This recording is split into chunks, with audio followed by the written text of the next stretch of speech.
Hello friends, welcome to Merritt, BC, where we are going to start a hopefully fun long weekend with some autocross in the GT4. Not my usual autocross car, but after this we're heading to area, oh there's a nice GTS too. After this we're heading to area 27 for some lapping, so we're making a big trip out of it, stopping at Merritt on the way and doing a double header autocross. So we're going to see how the double horsepower compared to the S2000 does. Sure it won't be any different, right? Let's see how it goes. Right, so 2 days in Merritt, then 2 days at Area 27. If you just want to see my new PB there, I'll put the timestamp in the description. But first, here is my first time autocrossing the GT4 since it was stock almost 4 years ago now. Here we go.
Was indeed quite different from the S2000. And here's the other day's course and a bit of a different view. Good.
I could definitely improve with some more time. I'm not as close to the cones as I usually manage in the S2K, but overall I was pretty happy.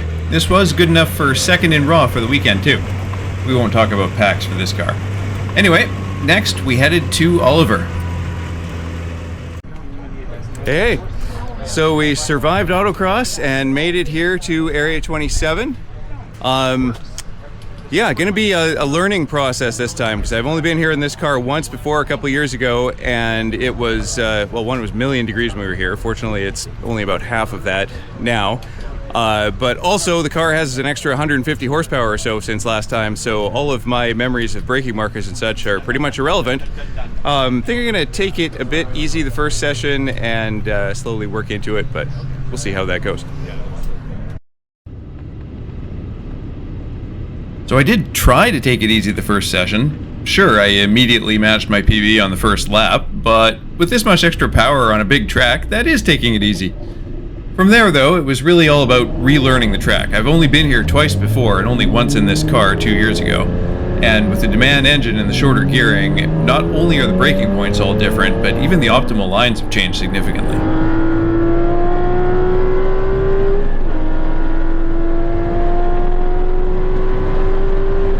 I was learning a lot, but as the day got hotter, the grip inevitably started to fall off, especially on these RE71 RZ tires, which honestly felt reasonably grippy and nice and predictable, but didn't have the raw grip or the heat tolerance of the Supercar 3Rs I'm used to. They're basically good for one lap each session in the morning and maybe 3/4 of a lap in the afternoon. though that was more than I got out of the CRSs in the aforementioned million degrees, or actually 40C, last time I was here.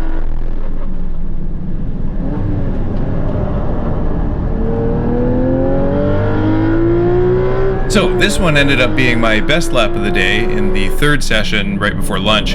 A 114.9, despite a pretty big slide you'll see right about here.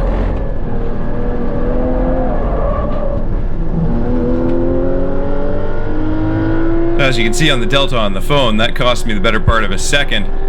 Do manage to claw some of it back later on, which is how this ends up being my best. Almost 2 seconds faster than I'd done before with stock power, but given that big slide, I knew there was a lot more to be had. Alright, day 2. Getting a little bit of a later start today, and it's already getting hot, so we might have 1 or 2 sessions maybe where we have a chance.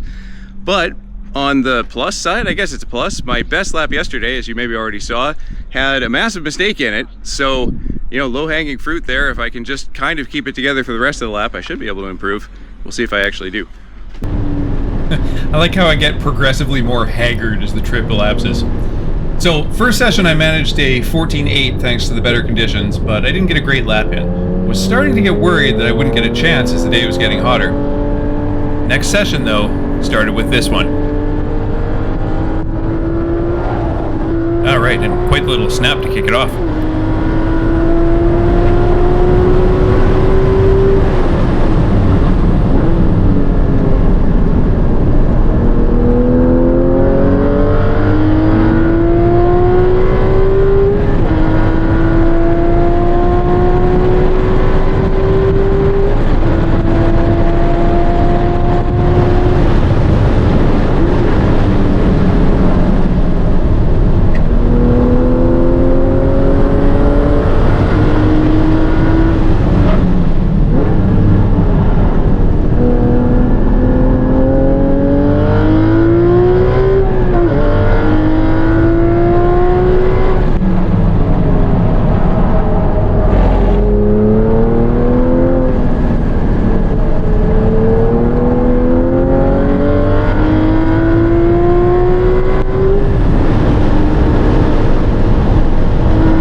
Yeah, didn't expect to get there.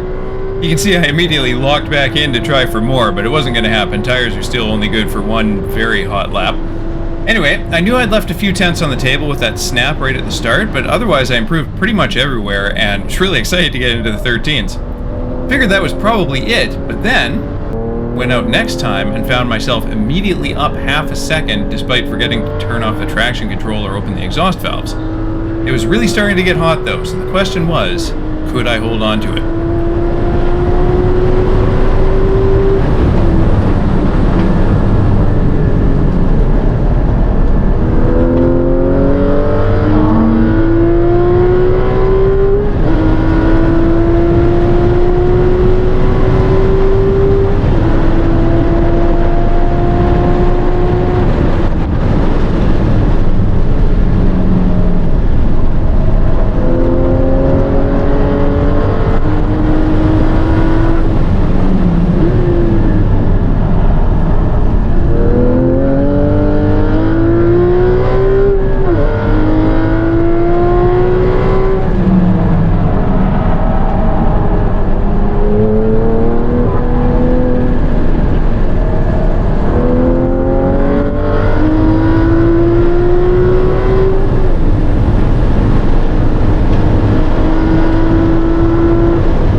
the answer was no, I could not.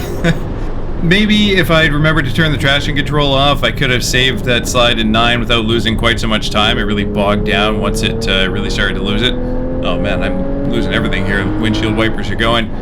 But yeah, clearly put those 2 laps together and a low 13 at least is possible, and quite possibly more if I can find time elsewhere or with better conditions or tires. So as always, I can't wait to go back. You know, be sure to like and subscribe and such so you don't miss it when I do. Hopefully sooner than 2 years this time.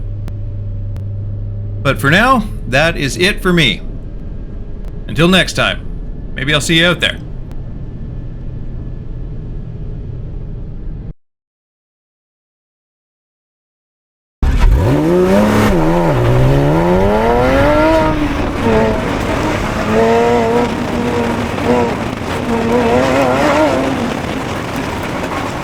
Yeah.